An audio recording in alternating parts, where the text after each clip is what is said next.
Welcome back, party people. You are listening to Crossplay, where we get together and talk about all the video game goodness we can handle each and every week right here on the Whatnauts.com. It's Sunday, March 1st, 2020, and this is episode 16. Coming up on today's show, GDC has been postponed due to concerns about the coronavirus. Xbox has released the specs for their Series X console, and in a sadder note, the creator of the Konami code has passed away.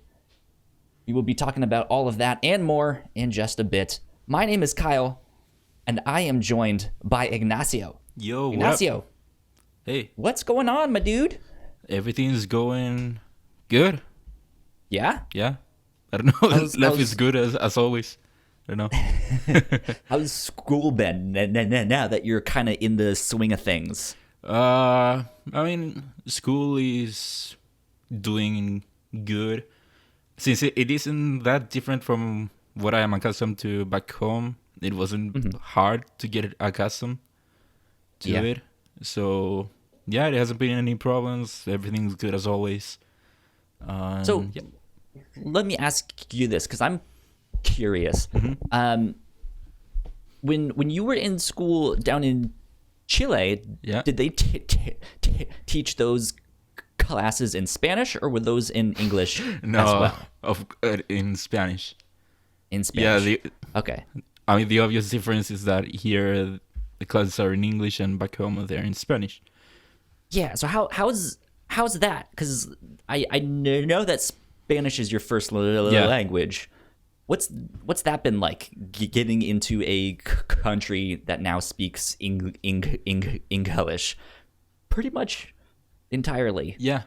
I mean, it hasn't been a problem because I spent 13 years in a bilingual school where they taught me English. Okay. So, yeah, that's how I know how to speak English, and that's why I can be in a podcast exclusively talking in English. And so, yeah, I had that. I, of course, listened to a lot of stuff in English mainly. Mostly everything that I do that isn't in person, it's usually in English. So because of all that, because of all the English I've consumed throughout all these years, it isn't hard for me to be all of a sudden in a setting where English is a primary language. And luckily, that's so cool. Yeah, luckily I haven't had any problems regarding terminology and stuff like that, since especially in engineering, words in English and Spanish are very close a lot of the times. Cool. So luckily it hasn't been a problem for me. That's fantastic. Yeah. I wish I knew how to speak a second language. I took my 3 years of Spanish in high school, or my 2 years, and I've completely forgotten it all. Well, I lived in Texas for a year of my life, and I lived right on the border in Laredo. So everyone there spoke Spanish. No. And I was just sitting there like, lo siento, mi español es muy malo, no sé. But yeah, that was tough. Like I wish they did that in our schools, where it's like from a younger age, you could also pick, like, I want to learn Japanese, or I want to learn Spanish or something. I mean, I can imagine learning a second language already grown up. Like I tried. It's tough. Yeah, I've tried learning Japanese, but seeing as that has to come from me and I have to be the one wanting to do it, that's the part that complicates stuff. As opposed to me growing up having that as a subject in school, or having classes taught to me in English, that was easier. But I can imagine. I mean, I can imagine. I know a bit of it because I've tried learning a language now that I'm grown up. But yeah, it's hard when you're already an adult and you're so accustomed to one language, having to learn another one from zero. That's hard. Sure is. Yeah. There is. I've had a bit of a weird week. Yeah. It was fairly busy, but I mentioned this on the captain's log that we just recorded a couple of days ago. That's one of our other podcasts. I've been dealing with Squarespace support for the past month. Wait, what? There was some like weird, mysterious charges on my card, and I've been going back and forth being like, what the hell are these things? Oh. And they're like, oh, well, you bought this thing a long time ago and never shut it off. And I was like, well, it's not what my bank tells me, but okay. So that's it's been a wild week. Did you solve it, or is it still going? Kind of. I've been dealing with them this past month, basically. They've refunded me like $96 of this stuff that they've charged me for, but it was like a total of 200 something. Oh, wow. Long story short, I bought a website from them back in like 2015-ish, and it was a personal like art portfolio website, and I got locked out, and so I thought things just expired. Like none of the password reset stuff went to my emails. Somehow I was just locked out, and I was like, well, the year that I paid for is up, so I guess that was it. Cool. And then I noticed 2 mysterious charges on my card, and I looked a little bit deeper, and apparently they charged me in 2019 as well. And so I was like, hey, Bank of America, what the hell is happening here? And they were like, yeah, we see the charge back in like 2015, 2016, and then there's nothing. And then there's 2019 and 2020. So Yeah. I was just trying to figure out what it is, and apparently the amount that they could refund me was $96. So Weird. Sucks. it is weird. But enough of that. Yeah. We're here to talk about some video games. Video games. You have been playing what? What's been on your list? Okay, so first of all, I know I said I wouldn't talk about Dragon Ball Z Kakarot anymore, but just real quick, I want to say that I got the platinum finally. Oh, hey. Yeah. Congrats. Thanks. My first ever Dragon Ball Z platinum. I've tried before, There you but this is the first one that I've been able to get. And like I said before, I enjoyed every second of it. It's a really attainable platinum, and I really love that. You didn't have to That's go out of your way to get it. You just had to do all that the game had to offer. And that was really great. Yeah. A great end to a great video game. Other than that, I finally opened my new Xbox One. And Finally? The thing was sitting there for like weeks. Yeah, because I got it because it was on sale, and I wanted to buy one eventually, but since it was on sale, I bought it right then. But and like I said before, you mentioned it was cheaper here in the US, right? Yeah, I mean, not only that, it was on sale here. Hell yeah. Not only it was cheaper, it was on sale. But like I said before, I wanted to focus on Dragon Ball Z Kakarot, and so I didn't even want to open the new console and get distracted. But since I finished the game, I opened it up, I set everything up, and I've been playing some Halo Combat Evolved. The first Halo. Aw, shit. Yeah. And I actually have Halo. to go in between, or back and forth between my Xbox and Project X Cloud. That's right, because you mentioned that you got in on that. Yeah. And that's really cool. Yeah. As far as the game goes, I mean, it does feel like an old Xbox game, like PS2 era game. I didn't have an Xbox. I had a PS2, so it does really feel like that. Yeah. Take whatever you want from it.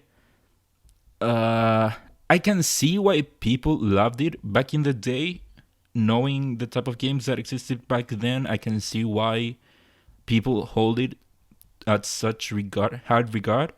That Yeah. being said, I'm not enjoying it very much. Interesting. Yeah, I mean, I'm enjoying it here and there, but So overall, where are you in the story? I know I have an hour left. Okay. Yeah, So you're like right at the end there. yeah, so whenever I play a game where I'm not that really interested in it, and I want to know how far I'm in the game, I just go to YouTube and look up a full playthrough and see where I am relative to the video. And from a video that's 5 hour 40 minutes, I'm like 4 hours and some. So I'm about an hour left. I have an hour left. It's more or less. It's really that short. It's like a Yeah. hour Yeah, campaign. it is. Man. Well, you have to remember that it is an Xbox game, and Yeah. games back then weren't that long. I remember back in the day I beat Prince of Persia, Sands of Time. Oh, I beat it multiple times, but there was one time that I like timed myself to see how long it would take me to beat the game, and it took me like 6 hours. And then after that, I just never really kept up with that, and like started to notice games were longer and stuff like that. And I was just like, oh man, remember back in the day when you could beat it in like an afternoon? yeah. I mean, even PS1 era games used to be 2 hours, 3 hours, more or less. Yeah, wild. Yeah. But back to the game, like I said, I can see why people loved it back in the day, knowing what games were back then. But like I said, I'm not enjoying the game very much. I do find enjoyment here and there from the game, but overall, I'm with it. My biggest problem with the game is that it does an awful job telling you where to go or showing you where to go. There's no much. There's not really a waypointing system. Most of the time, you have to really just guess where to go. I mean, yeah. I mean, most of the times it is just going forward, but it has been happening a lot to me that I'm in a room, not knowing how to get out of the room, just having to go explore all of it to find an exit. I feel like there was a waypoint. I mean, system there is a waypoint system that only appears in some parts, in some and not that much cases. Yeah, like the first during the like tutorial level, it appears once, and then I feel like in the next level it doesn't appear at all, and then it appears like one more time in the next level, and sometimes after. But yeah, Interesting. the game does an awful job telling you where to go or showing to you where to go. So, like end of last year, I think I was contemplating buying an Xbox One X. Yeah. I was like, do I dare get one now? And then like maybe get this Series X, or I forget what it was called back then. But yeah, do I like wait a year to get the next gen stuff and just sit with that? And one of the things that I really want to go back and play again is all of the Halo games, because I've played 1 through 4. Yeah. But I haven't played 5 yet. I've played Reach. I never played ODST. Like that's one of the things that I want to go back and do. But that's a little discouraging to be like, oh man, it doesn't really hold up like I would want it to. Yeah, I mean, how many games from back then do really hold up right now? Yeah, to be honest. Let's be honest. True. Yeah, so I mean, I'm gonna finish it, sometime soon, and then after that, I don't think I'm going to jump into any of the other Halos right now. If I do, it might be Halo Reach, since I've played that one and I do remember enjoying that one. Yeah, that one's good. Yeah, but I don't know. After Halo, I don't know what I'll play next. I've been thinking of going back to Arkham Origins, so I might do that now that I can play it on the Xbox. Thing about the Halo games is that, like, I remember it just being monumental in terms of like story, of like, whoa, we've never really gotten a first person shooter with this level of story. Yeah, well, like I said, I can see why people hold it with such regard. But Okay. yeah, maybe for back then it was something monumental, but now we've advanced so much since then. Yeah. True. Yeah, True that. and that's all I've played. What about you? Cool. Well, this week was originally going to be a Final Fantasy VII week for me. I was like, you guys have heard me talk about Assassin's Creed Odyssey so much that I'm just going to buckle down and play some Final Fantasy VII. But I was also super excited to check out Bloodroots, Yeah, which came out this past week. And yeah, and amazingly enough, we got our first code. yeah. Yeah. So thank code you to Pop Agenda Yeah, code for provided the code by- for Bloodroots. code provided by, I don't know, Pop Agenda. Pop Agenda. Yeah. Yeah. So that was fantastic. I saw that Jen was tweeting out something about like, oh, hey, sign up for our content creator list. And so I signed up just thinking it would be a long shot, thinking that, maybe in 2 months from now, I'd be like, hey, Belinda, can you put in a good word for me? Like work those connections. And apparently to the tweet that I made, Khalif from Spawn on Me was like, there's a list, and I was like, yeah, dude. So I passed him the list, and then that next day they reached out and was like, hey, do you want to play on Switch or PlayStation 4 or PC or what? I was like, oh, Switch would be awesome. So yeah, I got to play Bloodroots a little bit early. This is a game from Paper Cult Games, and it's this action game. Like it's this like really arcadey action game, and I'm having a lot of fun. It is you're this character named Mr. Wolf, and you are on this like revenge trail. Right, the game starts. You're in this like snowy area, and you get to your hometown, and everyone is killed. There's blood everywhere, and then the people who did that to the town come up behind you. They shoot you and kill you, and then you wake back up miraculously, and then you go level to level hunting these people down. But in each level, there's like all of these different weapons that you can pick up. You can pick up like tables and chairs and carrots and ladders and knives and swords and all sorts of stuff. And you can swing it around. You can whack people with them. And the idea is to kind of find the right balance and the right flow so that you can build up these combos. And that gets you more points, that helps you defeat each level faster, so on and so forth.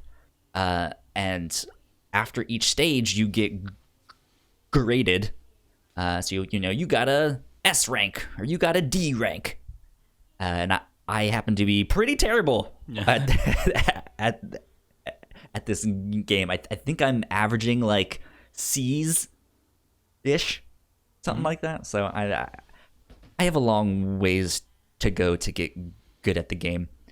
But it feels really good. Yeah. I started playing it with my Switch Pro controller, and that, I have to say, actually did not feel good. Oh. Why? Yeah, I felt like at the start, like I was hitting a button and the timing wasn't right, or something like that. It just felt like I wasn't in control of my character. So I was like, you know what? I'm gonna pick this up and try it handheld. And I picked it up that way, and it felt amazing. Yeah. I was like, oh, this is so much more responsive. I don't know if it was just my controller or something. Yeah, but weird. that helped out a ton. So you're enjoying it? I am. Yeah, I'm enjoying it a lot. It's kind of like one of those games like Celeste, where you are going to die a lot, most likely, because it's one hit kill. So all the bad guys are one hit kill, but you are also one hit kill. So if they smash you or something, then you have to restart the entire thing. And so you go from the start of the stage, and you just have to see if you can find the right flow, the right combo to make things work, and you can pick up all sorts of different weapons, and it's neat. It's good. It's fun. I highly recommend it. No. Great. So I have been stoked about that one. Yeah, and it's been getting great reviews. Yeah, I think IGN gave it an 8 something. Yeah, that sounds right. I think. I know in the game there are some assist mode stuff. I haven't checked it out fully. And they also do the thing similar to Celeste, where they are like, hey, we designed this game to be difficult. Like, it is supposed to be a challenge. But if you want, like, here's the assist features that you can turn on. I didn't look too much into them. It looked like it had in invincibility mode, and then like a mode to clear the stage. So if that's it, I mean, I guess I'm not one that typically needs accessibility features, so I don't know if I can speak too well to that. I did think that was a little like not enough. If that makes sense. Like it would have been neat to have like, oh, you did die in 2 hits or 3 hits. Yeah. Right? I mean, at that point, you're getting too much into a lot of customization, I think. Yeah. But yeah. I mean, I've been enjoying it. I've been dying a lot, and it's just like, I have to restart. It's like, come on, I just missed that guy. Yeah. How did you know? So it's fun. It's like the frustrating type of fun where I'm just sitting there like, God damn it. Yeah. Yeah. Had I done this way, I would have got him. And all that. Yeah. Yeah. Well, it's good that you're enjoying it, and hopefully we can get more codes in the future. Hopefully. Yeah. Down the road. That would be neat. That would be neat. But Final Fantasy VII, I haven't put much time into. I got maybe another 2 hours in. Okay. I got to the part where you destroy the giant reactor, or the reactor explodes. Wait, and all of that stuff. That isn't that far into the game, I think. It's like 4 hours in, like 3 hours in. Is that the Like that. part where you fight a boss right before blowing it up? And you go down, then you fight a boss, then everything explodes, and you go back up? Right? I think that's the like start of the game. No. Um, it isn't what I thought. It's a bit after that. I've met Eris. I know who she is now. I've talked with her mom and gotten her whole backstory and stuff like that. But there's a part where I forget what the name of the organization is, which one it is, but they plant a bomb up in this tower, and you're on your way there. And I think his name is Barrett. He's up on the tower. He's shouting and stuff. You go up there to help save him. And when you get up there, there's a helicopter. They've kidnapped Eris, and they fly away. But they're like, yeah, well, the bomb is about to explode, so see you later. And then you escape, and the bomb explodes, and this giant tower thing collapses. That's where I am right now. Still not too far in. I've gotten to the dressing scene. Oh, that's that early? Early? Yeah. I would have thought it was much later into the game. No, it's pretty early on. So yeah, we'll see. Do you I'm think still you'll chugging finish along. it before the remake? Finish the game? Probably not. I at least want to get through Midgar, Okay. which I think I heard was like the first 7 hours. I could be wrong on that one, but it's a good one that I can like play maybe an hour or so before bed. Sometimes I'm like, all right, that's good for now. So I'm enjoying that one as well. Good. Let's get into a little bit of housekeeping, and then we will dive into the news because we have a lot of news to cover this week. If you guys want more information about our podcast or all of the podcasts that we do, you guys can go check out our website, thewhatnauts.com. If you like what we do, patreon.com/thewhatnauts is where you can support us for as little as $1 a month. Recently, Melissa and myself recorded a Patreon exclusive episode where we made some D&D characters. That was a lot of fun, so you guys should go check that out. You guys can get the exclusive content at the $3 tier and above. And we also want to give a big shout out to our Patreon supporters at the $5 tier. So thank you to Christine and thank you, Sam, for helping us out. We love and appreciate both of you. Hey, Sam and Christine. Y'all are the best. Yeah. Cool. Let's see. I have down that we have 8 news things this week. Let's dive right in. Number 1, GDC postponed? Canceled? I don't know. It's one of them. So for sure, it's one of them. Last week, we talked a lot about the coronavirus, and the effect that it's been having on the games industry.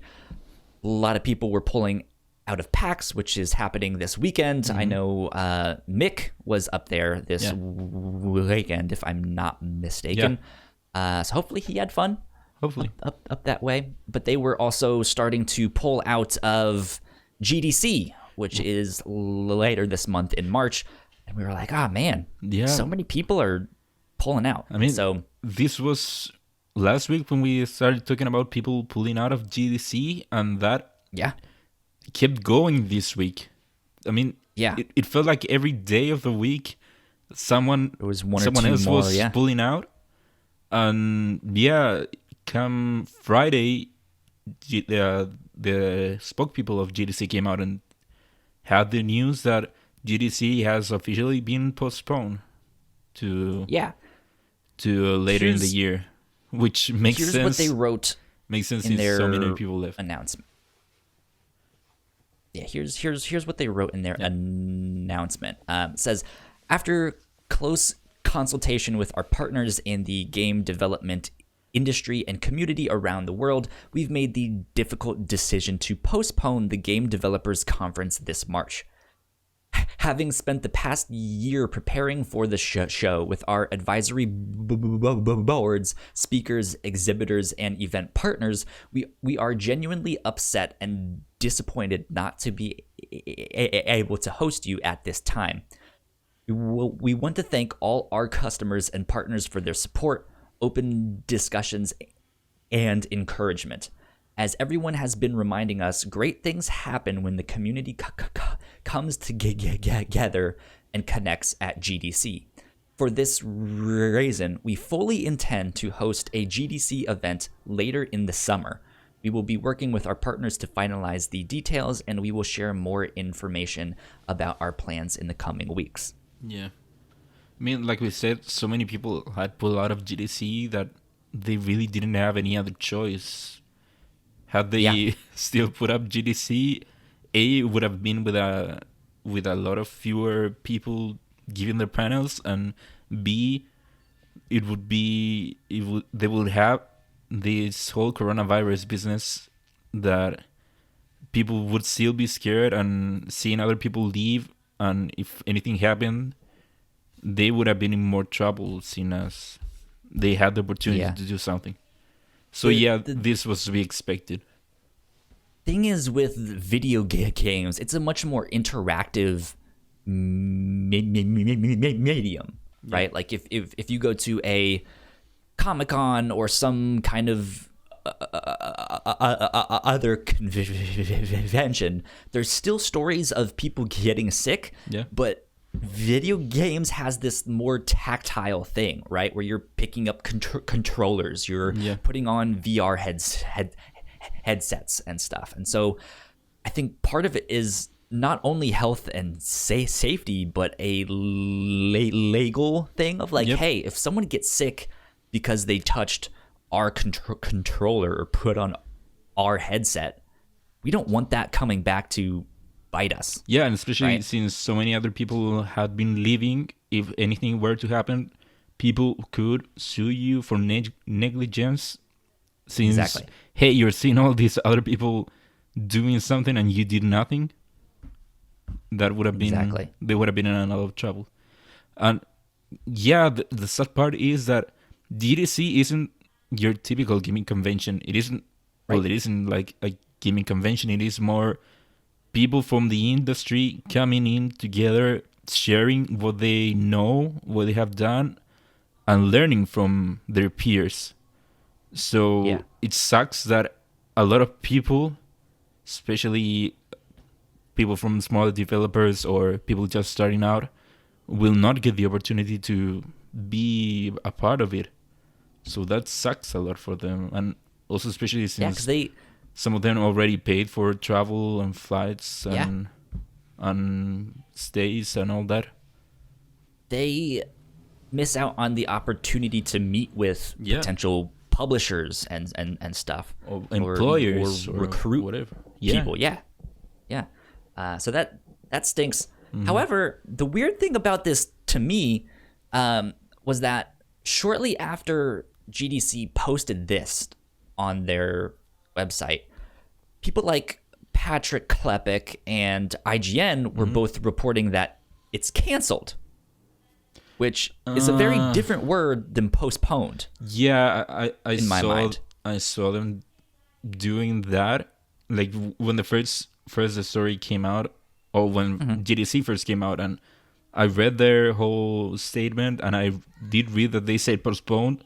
So later, when IGN reported it, I was surprised to see that they reported it as canceled. I think that was an error on their part, because I later saw them saying that it was postponed. Yeah, it's confusing, the wording, I think. But at the end of the day, I think I kind of agree with Patrick and with the people that were like, yeah, it's basically canceled. Something like this big conference, that's incredibly difficult to reschedule and be like, all right, well, hopefully this month we can figure, hopefully, in a month or two we can figure something out. That's really hard to make happen. But I also don't see them just calling it quits this year and not making anything in return money-wise. They still need to make at least some money back from what they spent now. So I do see them trying to do it later in the year. But all of this is assuming that it won't be a problem later in the summer. True. Like, Yeah, like they say that they fully intend to host a GDC event later in the summer, but on top of that, if they're moving to the summer, now they have to potentially compete with E3, and they have to, it's one of those things that often these conferences are scheduled a year in advance. So to find another date that's suitable is just like, oh, well, we can't do it this month because there's this thing that's happening there, and we can't do it that week because there's that thing that's happening there, So hopefully it works out. Yeah, I do see them trying again later in the summer, but who knows if the coronavirus will be less of a thing in the summer. I don't know. Hopefully. Moving on, we got some new deets, some new details about Xbox Series X. Yeah.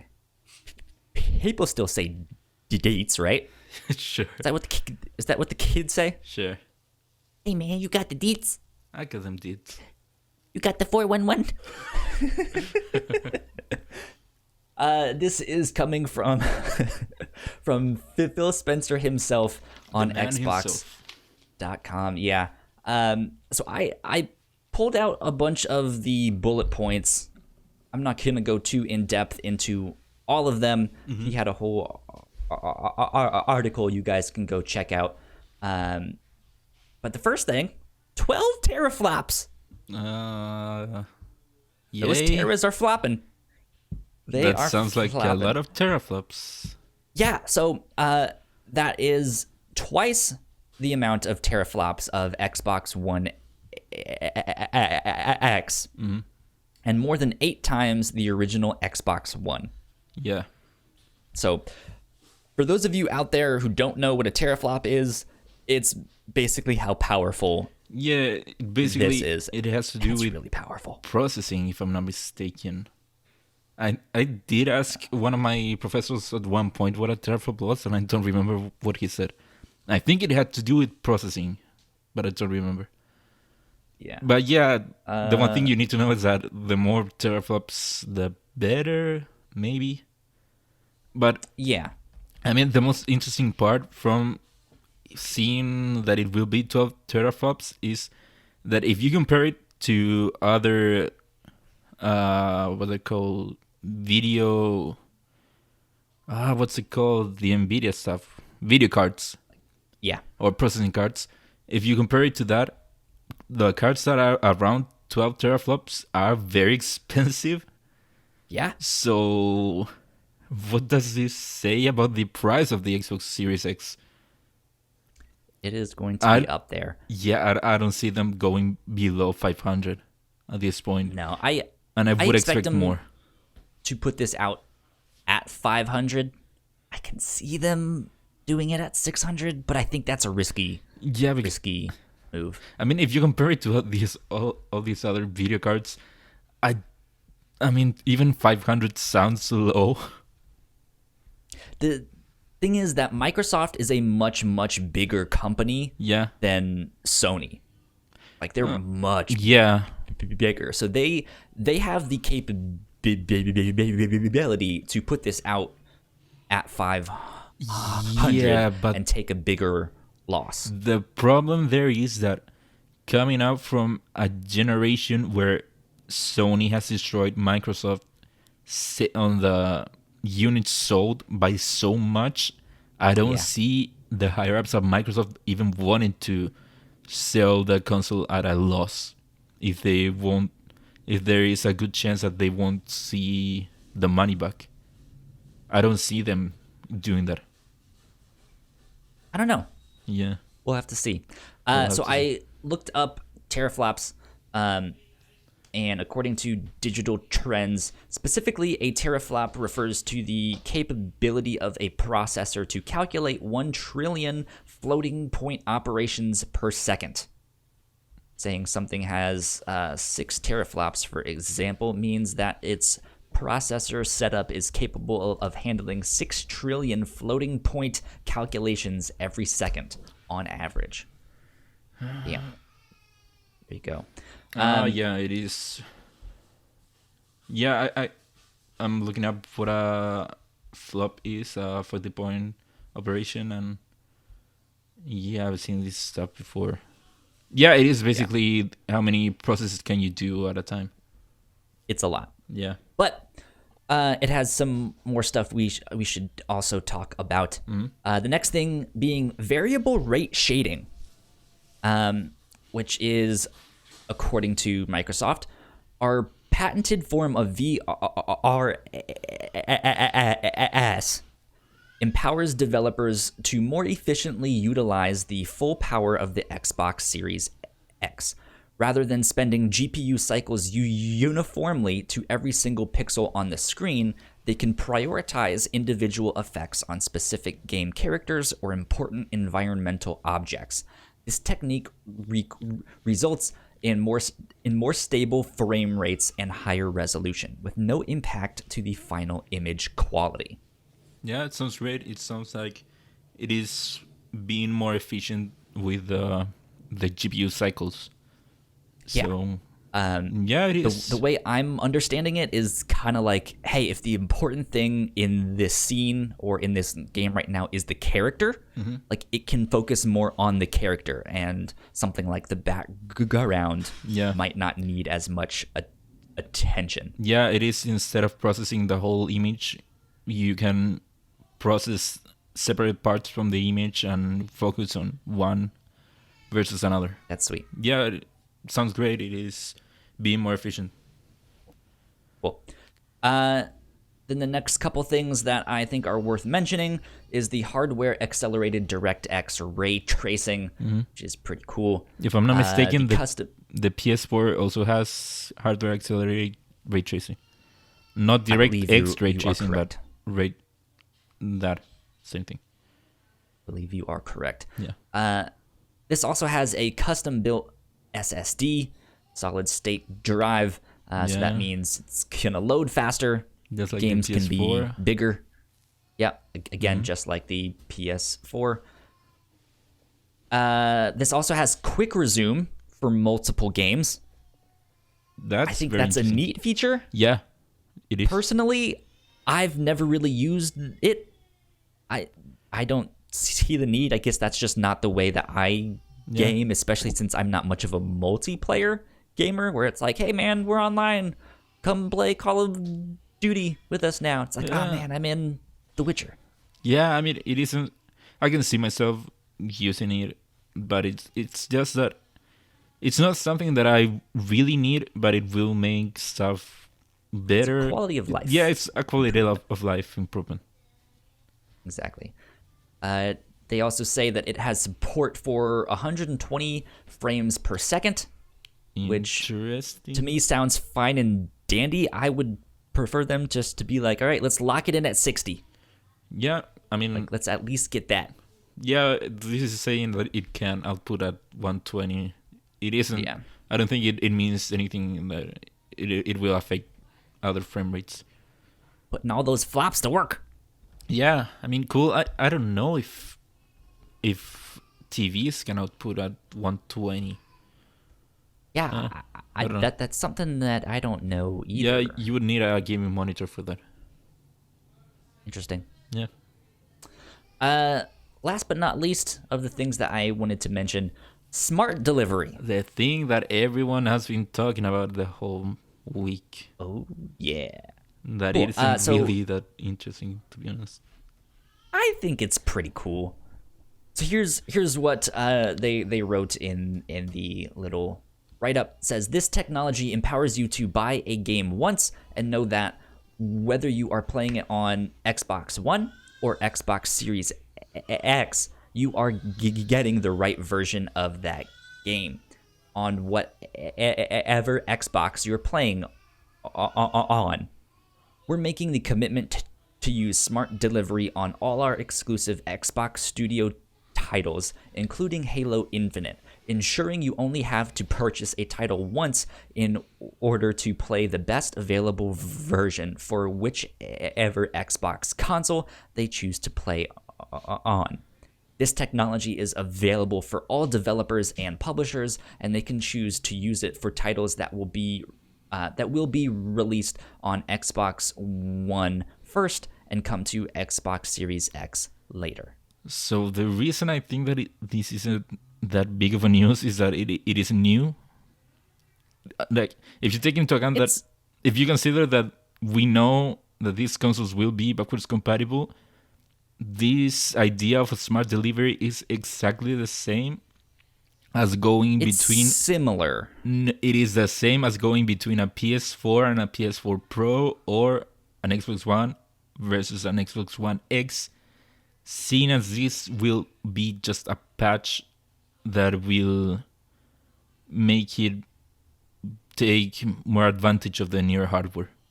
It is the same. That's the thing. I don't think it's a patch. It's not something you because download and be like, all right, now I have the right one. It's to me, the way I understand it is like, think of a mobile phone, right? And you can download a game like Florence on an iPhone X, or if you still have an iPhone 8, like you can still use that phone. It's not a different version of the game. It's not, if I have an 8 and then I upgrade to an iPhone X, like I don't need to patch the game. Well, so it's something like that. Well, with the next news, with the Cyberpunk thing. Yeah, ready. Yeah. So, right after Xbox tweeted out all of their updates and their specs and stuff like that, Cyberpunk 2077 tweeted out something about buying games twice and free updates. It says, gamers should never be forced to purchase the same games twice or pay for updates. Owners of Cyberpunk 2077 for Xbox One will receive the Xbox Series X upgrade for free when available. Upgrade. Yeah. So it is what I'm saying. It is a patch. So that, like, I think in this case, they are talking about the, like, hey, the like cross-gen stuff that we had with like Assassin's Creed Black Flag, where you would put in the PS3 disc into the PS4, and it was like, hey, for $10 more, you can get that. The way I'm seeing it is that, yes, like if you like if you have an Xbox One right now, just a base Xbox One, and you buy Cyberpunk, like when you get the Xbox Series X, you won't need to pay for any kind of upgraded version of the game. But they also say updates. So if they patch something in DLC, I don't know. It's I think it's neat. I mean, just again, like, hey, I think you're gonna get the right thing. It isn't no new. matter what. It is exactly what we saw with the Pro and the One X. If you had for example, if you had bought a game on the regular PS4 and you played it then on a PS4 Pro, the game would download a patch that would give it enhancements for PS4 Pro. I do think it is exactly the same. And the other reason why I think it isn't much news or isn't that interesting is that this only guarantees it being for Microsoft games, because at the end of the day, it is up to the developers to upgrade their own games. Microsoft coming out with this smart delivery doesn't guarantee me Square Enix or Ubisoft or anyone else doing it. It will, at the end of the day, be up to the developers to create a patch to upgrade their own games to the next generation.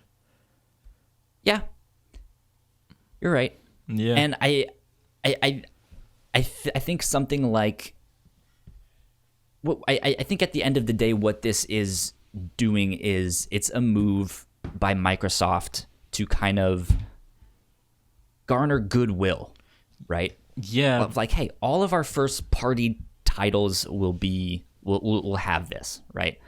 And I think Cyberpunk following up, which I'm only speculating here, but I have a feeling that Microsoft helped kind of nudge them on this one. Be like, hey, can we pay you to make this happen?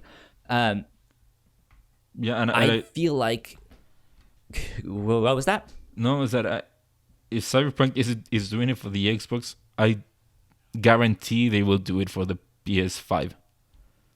Yeah, I'm sure that they'll do something similar. But what I think is that as more and more developers do this or try it out, I think it's gonna end up becoming one of those things that if you don't do it, it's gonna look bad. Like that's like, I doubt it. EA is making me buy this update thing. That sucks. I mean, yeah, it would be weird if EA made you buy another version, seeing as you could play the previous version on the newer console, because we know they are backwards compatible. Yeah. But yeah, I mean, I stand by the fact that it is exactly the same as what happened with the PS4 Pro and the Xbox One X. We will see developers putting out patches with enhancements for the newer consoles, but not everyone is gonna do it. And you will see older games getting upgrades, but not every game. And right. I mean, it is neat for Microsoft to come out and say that it will be a thing that we'll see. It is neat, but it isn't that groundbreaking since it is a new. Yeah. Fair enough. Yeah. Good point. Yeah. Let's switch over to the world of PlayStation for a bit, and let's read our next news thing. PS5 could collect your biofeedback via optional DualShock 5 attachment. But this will is it? coming from... What was that? But will it do it? Yeah, who knows? We'll see. This is coming from Matt Kim at IGN, who writes, Sony has filed for another patent, this time for an accessory that can attach to a PlayStation DualShock controller and sense the player's biometrics, such as heart rate or even sweat. Yeah. So and then you put a couple extra links in here, which I thought were interesting. Yeah, so when I saw everyone talk about this patent, my first thought was that I've heard this one before. I feel like they've done this before. So yesterday I decided to go on Google and find out if they had done it before, and yes, they have done it before, both for the DualShock 4 and the DualShock 3. Yeah. So, I mean, so the links that I put here, let me see if I can open it up. So yeah, we have one from The Verge yeah. and one from Silicon Era. So the one from The Verge, this is from July 16, 2013. And the title says, Sony abandoned plans to measure gamer sweat on the PS4 controllers. This is for the DualShock 4, and this news story is from 2013. Then here's another one from Silicon Era. Let me open it up. This is from November 1st, 2011. Sony patent reveals biometric PS3 controller and handheld. And later on in the story it says that it can detect your how moist your skin is, your heart rhythm, and the muscle movement. So this isn't new. Yeah, no, it's not new. And I think this really goes to show that a lot of times companies like Sony or Microsoft or all these gaming companies will oftentimes patent something just in case. Of like, hey, we have this idea, but we don't really know what to do with it yet. Yeah. Because a lot of people were like, oh, it'd be neat if maybe could measure your heart rate and it could display on your Twitch stream, or if it can sense that you're frustrated, it'll lighten the difficulty a small bit and stuff. Yeah, I mean, it would be a neat novelty, but if you give me the option of having a DualShock 5 controller with or without it, I would much prefer it without it, since it would make it cheaper. But yeah, I just thought it was funny that this popped up again for the third generation in a row. There you go. What's new is old. What's old is new. Yeah. Story repeats itself. Flat circle. There you go. And I just, like, the first thing that came to mind was like, well, what happens if I'm, like, underneath a blanket or, like, in bed, like, cuddling underneath a hot blanket? Like, won't that mess up the sensors and make it feel like I'm more sweaty than I actually am? Yeah. Not that I want to be sweaty when I'm cuddling. Yeah. But I mean, measuring like sweat, it isn't, especially the way that they're doing it with this patent, it isn't an exact science. Yeah. It just feels like something that wouldn't work, and I don't think this is going to be something that we see much of. Yeah. If at all. It's just them being like, hey, we had this idea this one time, and we happened to patent it back then, so we're just kind of updating and renewing the patent for our next generation controller. Yeah. All right. One more from IGN. This one says Square Enix won't be making next-gen exclusives for some time. This one is by Joe Screbbles. And they write, Square Enix, which develops Final Fantasy and will publish Marvel's Avengers, made the announcement in an investor Q&A. President Yosuke Matsuda said, the next generation consoles will have backward compatibility, so we plan for the time being to make our new titles available for both current and next-gen consoles. It will therefore be somewhat farther down the road that we will release titles exclusively for the next-generation consoles. End quote. What do you think of this one? I mean, it is to be expected if you compare it to last generation. Yeah, that's what happens when you move from one generation to another. Not everyone will make the full jump from one gen to another. I think a lot of developers will end up developing for both generations. But yeah. I remember when the PS4 first came out, because I played Black Flag. That's the one that everyone refers to. It's like, oh, if you could play this on the PS3, or if you stick it in your PS4, it's $10 more. Yeah. But I remember that, and I remember kind of thinking that was a little strange. Like I don't think I had seen that before, or at least paid attention to that. But sure. I think now that we're getting into a time where, it doesn't necessarily matter if you upgrade to the latest and greatest right away. That it makes sense that we are going to see more things like this. Yeah. Where, Microsoft is like, we don't really care where you play as long as you play our games, right? You can be on an Xbox, you can be on a PC, you can be on Xbox One, you can be on a Series X. It doesn't matter. Just play our games. Yeah, I mean, it makes sense for third-party developers to keep developing for the older consoles, since, say, 1 or even 2 years from the beginning of the generation, you will have, maybe 10 million, 20 million install base, compared to the over 100 million consoles on the previous gen. So it doesn't make sense for a third-party developer to just fully commit to the next gen. It does make sense for them to still develop games for the previous gen and hopefully for the next gen.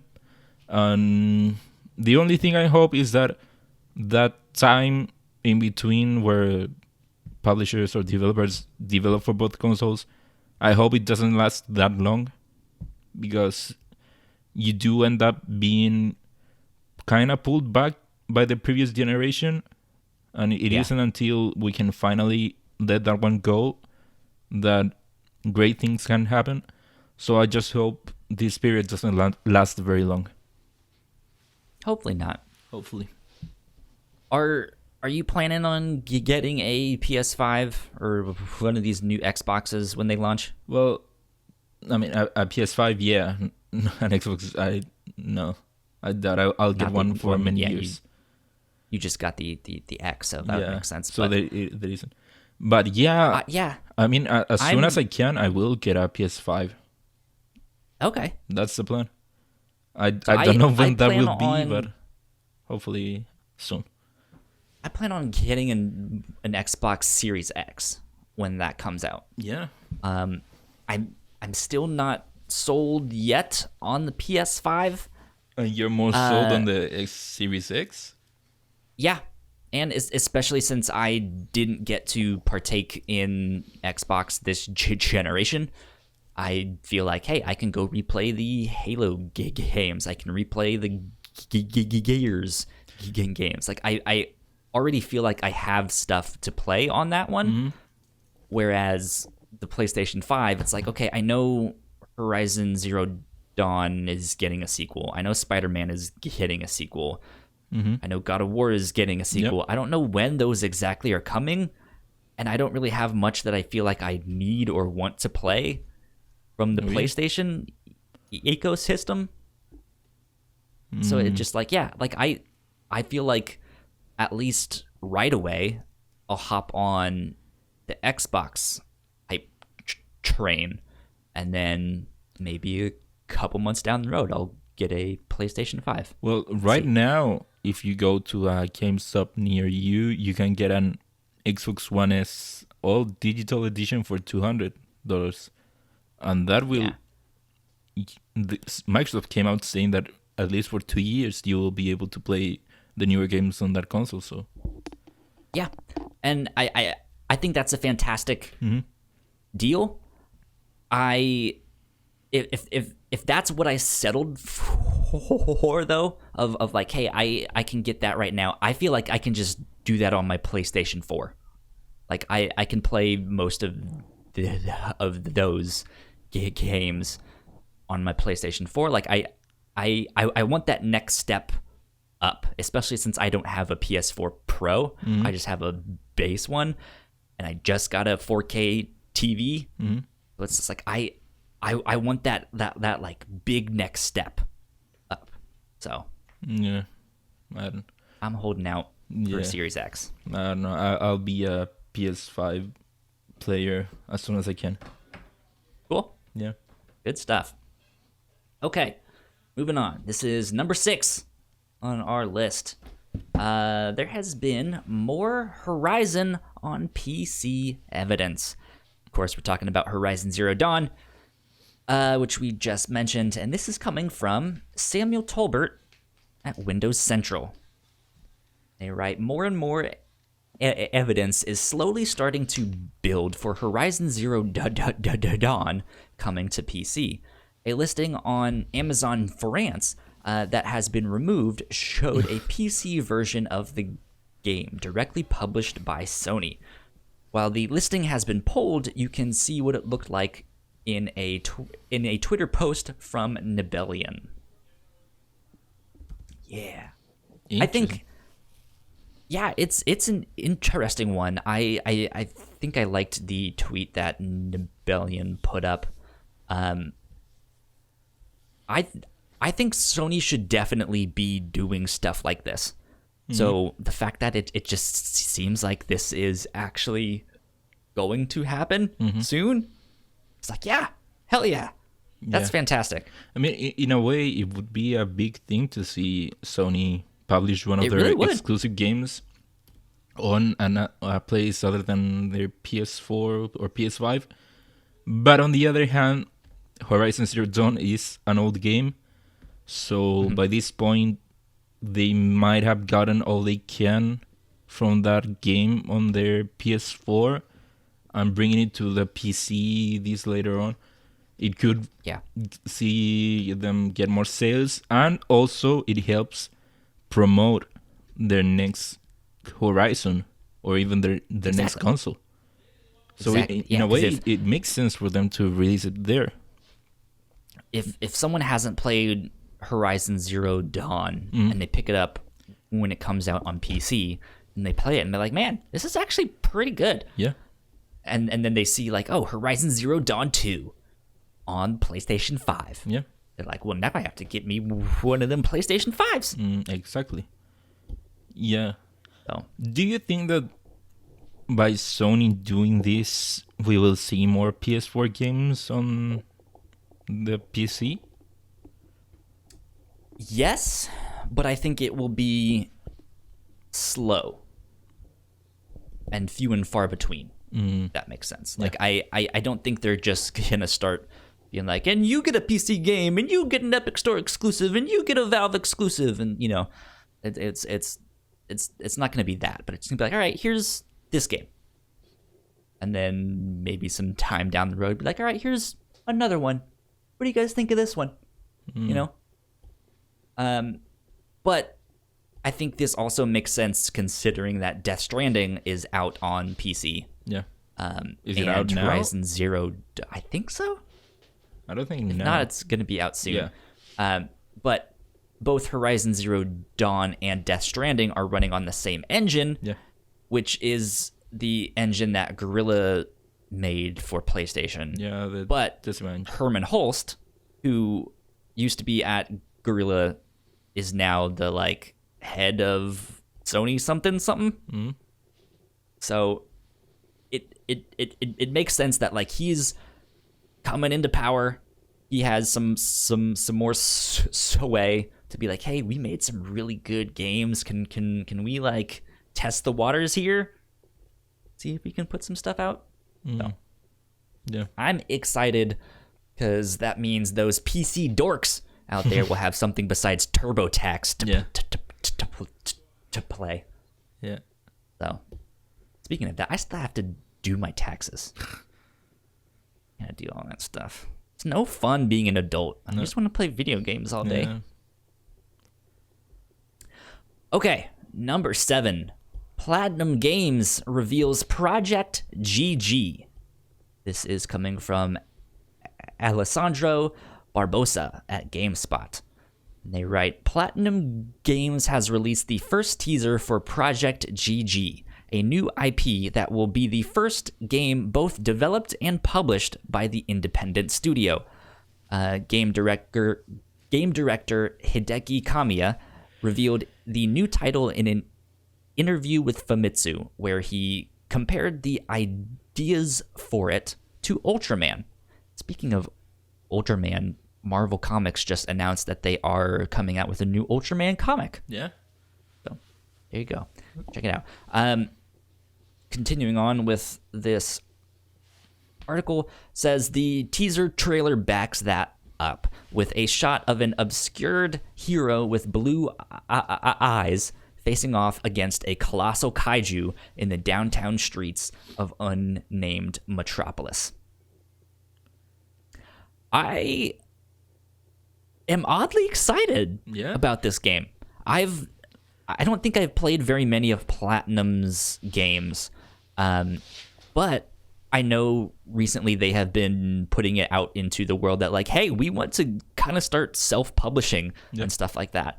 So I think this is one of the first ones that will be both developed and published by them, and that's like a hell yeah. Yeah, now that you guys go. They got capital from Tencent. They are able to do this. Yeah. But yeah, to me, I'm neither interested nor uninterested in this just because we don't know anything about the game. Like, right. What you read, that's all we know. Yeah. We didn't even know a genre of the game. What the game will be. The thing for me is that like we just got that big swell of superhero movies and stuff, and I think that's just starting to make it to the games market where it's like, oh, we have Spider-Man on PS4, we're getting Marvel's Avengers, right? Like we're starting to get that stuff, but we never really see kaiju games, or at least ones that like make it into the mainstream and stuff, right? Whereas something like this, I think, would be on a lot of people's radar, and that's kind of exciting. Yeah, I don't know. I will wait and see what the game actually looks like. Yeah, we'll see. We'll see how that turns out. I do want to say I almost put this as a 7.1, but I have it down in what is going to be a new section that I will talk about once we get done with the main chunk of the news. But Platinum Games also opened a new studio in Tokyo to develop live service games. So that's an interesting piece of news that also happened this week. But let's see. Number 8. Konami Code creator has died, leaving behind a legacy spanning over 3 decades. This is coming from Taylor Lyles at The Verge, who writes, Kazuhisa Hashimoto, the programmer of the famous Konami Code, died this week at the age of 61. His code, up, up, down, down, left, right, B, A, start, has lived on for over 3 decades and continues to be a comical Easter egg in many games today. Hashimoto's former employer, Konami, released a statement today confirming his death and sending condolences to Hashimoto's family. We are saddened to hear about the passing of Kazuhisa Hashimoto, a deeply talented producer who first introduced the world to the Konami Code. Our thoughts are with Hashimoto-san's family and friends at this time. Rest in peace. For those of you guys who don't know, the Konami Code first appeared in 1986 in the NES port of Gradius, but it was popularized by the 1988 NES run-and-gun game Contra. Sometimes people also call it the Contra Code. Yeah. So, I actually have a sweatshirt that has this code. Yeah. On it. It says up, up, down, down, left, right, BA, start. So, yeah. sad news. Yeah, it's sad. And also 61. That's still so young. Yeah. But to move on a little bit from that, let's go to, I guess, kind of our number 9. I didn't really put this down as an official story because it's not much of an actual story. Yeah. But don't forget to get your PS Plus games or your games with gold if you are on a PlayStation or on an Xbox, respectively. For PS Plus, coming out in March is Shadow of the Colossus, as well as Sonic Forces.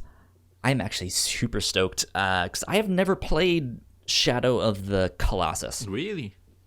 I'm going to be picking up that one and playing that. It is a great game. Yeah. I'd recommend it. Yeah.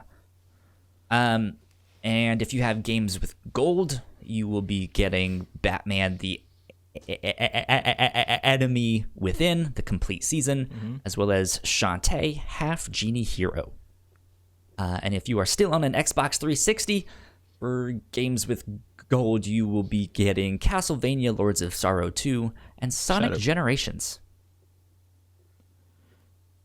Oh, did I say Lords of Sorrow? Yeah. Oh, Lords of Shadow 2. Yeah. And Wah, wah. yeah, you can play this on your Xbox One as well. Okay, Yeah. good stuff. Yeah, I mean, it is interesting to see that PS Plus is getting Sonic Forces, one of the worst Sonic games, and Xbox is getting Sonic Generations, one of the best Sonic games. That's funny. Yeah. I wonder, because I don't think they've ever overlapped where you're getting the same game at the same time. Yeah, maybe not at the same time, but eventually. I've noticed it happens like a month or two apart. Of like, we'll get something and it's like, oh, now Xbox gets it too. But I'm wondering if it was a thing that like Xbox went to them first and they were like, yeah, we'll get Sonic Generations, and then Sony's like, all right, well, I guess Sonic Forces. Yeah.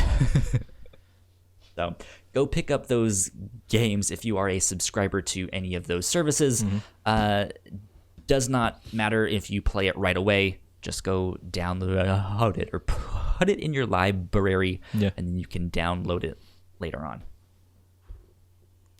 Cool. So that's pretty much it for the news. However, I kind of wanted to start a new section. Okay. Something that we could do here. I basically just put this down as honorable mentions.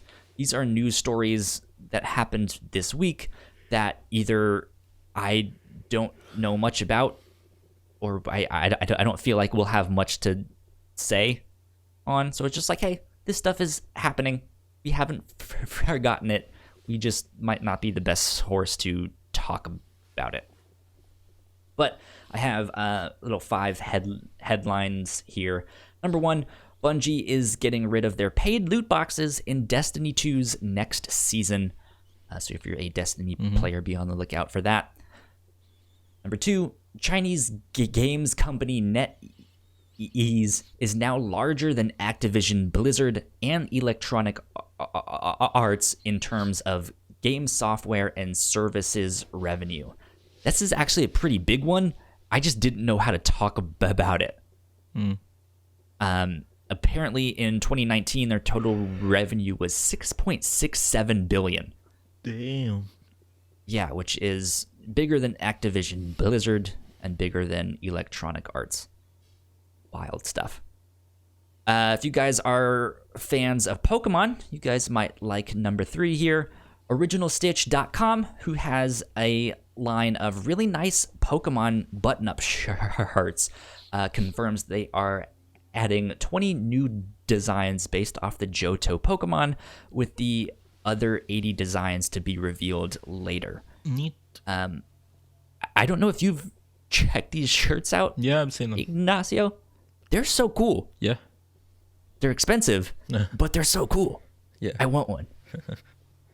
And then number 4, I kind of mentioned before, Platinum Games opens up a new studio in Tokyo to develop live service games. And last but not least, GOG, Good Old Games, has changed their refund policy to let users fully refund a game within 30 days of purchase, even if it has been downloaded, launched, and played. Their previous policy has allowed for users to return a game if it had technical issues. Interesting stuff there.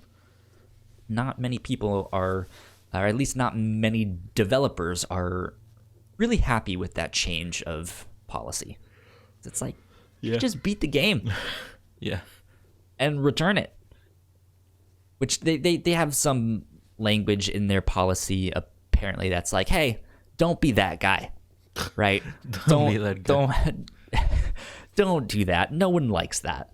No one likes that person. But that's, I don't know. That's putting a lot of trust in people, which I know is kind of the idea behind the policy change. It's like, hey, we want to empower the consumer. We want to be consumer friendly. But that might just be a little bit too much friendliness. Yeah. You know? Who knows? Ignacio. Yeah. What are you going to be up to this next week? What are you looking forward to playing? Finishing Halo and then seeing what I play next. I still don't know. You could almost knock it out tonight. Yeah. I could. But who knows? You're like, yeah, I could. Yeah. But I'm not going to. We'll see. There you go. I mean, sometimes it's good to put some space in between the games, especially if you are looking to be like, hey, I want to do all of the Master Chief collection. No, just you give yourself some time to space it out. Yeah.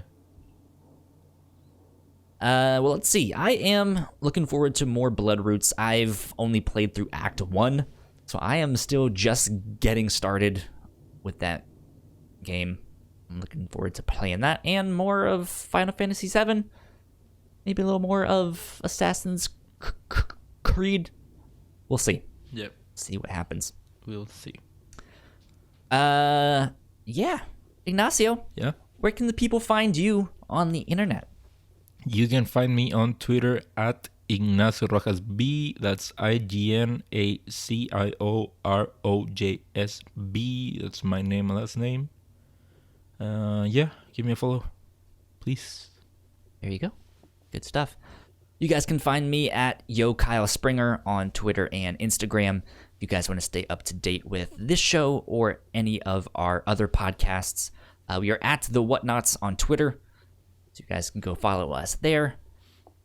I mentioned their website, Patreon. Go like, share, subscribe. We are almost at 60 subscribers on YouTube. So if you guys could help us out and bump us up above 60, that would be amazing. We could absolutely use the follow. We, at the moment, don't do Crossplay as a video podcast. It's still up on YouTube. But the review show, the Captain's Log, and the Reactor Core are all video shows. I think recently we've had some technical hiccups here and there, so be mindful of that. But most of the time, we're good to go. We're up there on the YouTubes, so you guys can get that stuff there. I think that's about it, though. Yeah. For us this week. Sounds good. We will be back next week. I believe we are going to have a guest next week, so be excited for that. But until then, we will see you then. Bye. Bye. Thank you so much for checking out our podcast. We hope you enjoyed that. Hopefully one day down the road, this actually will be a video podcast. We are slowly but surely working on that one as well. In the meantime, go leave a comment down below if you guys want to chime in on something that we talked about. Also, in the meantime, go subscribe to our channel, which is right up here in this corner. Go hit that button. That would help us out a ton. We're almost at 60 followers. Almost. Also, go check out one of our other videos right down here in this corner. That would help us out a ton. Until next time, bye.